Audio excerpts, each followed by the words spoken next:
Hello there. It's been a minute since we've done a tech talk.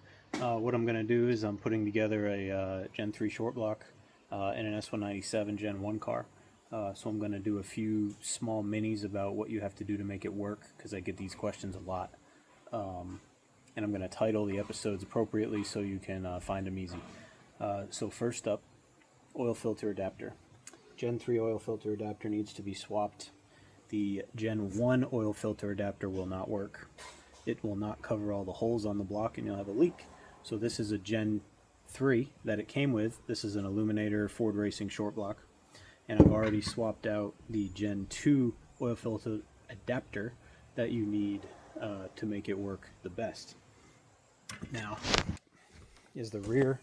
I decided to do these after the engine was on the stand, so this part's going to be a little tricky to see, but here you have the Gen 3 backplate rear main seal. The sensor is a totally different height for the Gen 3 crank sensor. Now, to use the Gen 1 or 2 crank sensor, you need a Gen 1 or 2 backplate. Now, I like this unit from Billet Pro Shop. It includes the seal already installed. It's got an O-ring seal instead of using silicone. And this is going to let us just use the Gen 1 crank sensor with no issues. If I could hold them up together, you'd see that this one is totally different height than this one, and that's why you have to swap it. Next up, head studs.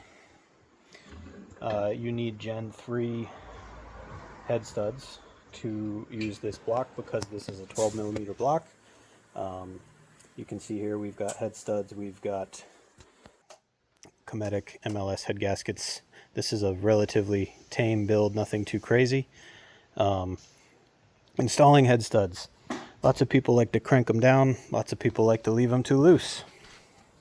The bottom part of the head stud, the actual stud itself, you're going to thread these into the block finger tight, but you want them all the way in. If the threads are torn up or it's not feeling right, or if you notice that the height is different on some, that's not right. Pull them back out, chase the threads if you have to, clean them out, blow them out with air, whatever you have to do. But then get them all the way seated to the bottom, but no torque applied. This side, they're all finger tight. See? Finger tight. This one's not in yet. We're going to keep going, and we're going to make you watch because we just did 20 of them. So you stop. There's no resistance. Feels good all the way to the bottom. You'll feel it bottom out. Sometimes I'll use this. This is not to apply torque. This is just to make them all the same. It can make it a little easier. It's a 5mm Allen. No torque, just bottomed out. And then we're done.